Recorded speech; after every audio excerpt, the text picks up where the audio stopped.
Your very first experience with Mm-hmm. yoga that allowed you the gift of knowing that you wanted to do it. Mm. So whatever that experience was, do you Okay, remember it? I do, and I prefer my second yoga experience, so I may go with that and Good, call it do my it. first. Yes, do it. Yeah, I do remember my first yoga experience, and that was um, it was with a woman named Karen Price. She was like the human embodiment of sunshine, and I had never seen that before. And yeah, I took a hatha class with her at my college, and it was the most relaxing, centering, peaceful experience ever. So yeah, that got me hooked. Once I took a class with her, I knew I was in it. So tell me a little bit about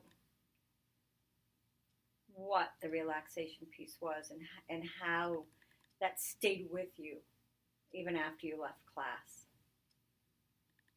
The Now, what did she relaxation do? piece. What was the thing that you remember that? Okay, I think it was the human contact piece of it. She would come over and she would find the pose you needed and she would assign it to you and she would help you find it. She was a very good teacher. She was very thorough. At the start of class, I think something I loved about her that I haven't had to this day again. She went to each person individually before class started and she asked you two questions. What's your name? What's your energy level? So she could get to know people. Um, she would just ask like low, medium, high. And usually I was right around medium to high.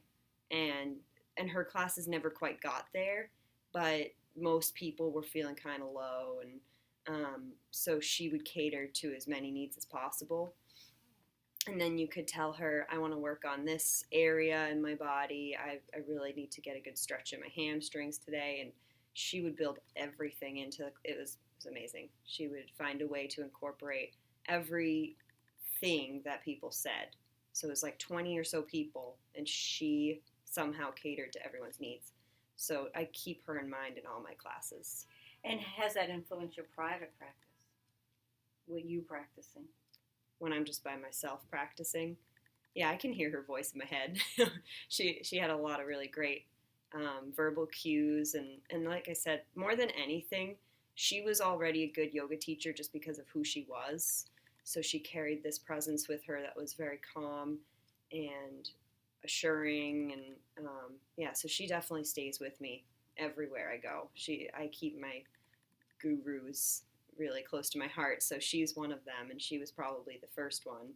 And every class I took after that, immediately after that, it just wasn't enough. Like she really set the bar pretty high. So it wasn't really until I came here that I started to have that great connected experience again.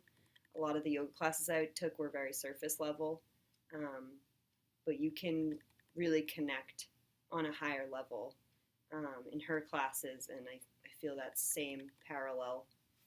So yoga offers a connectivity for you, Yeah, yeah, definitely.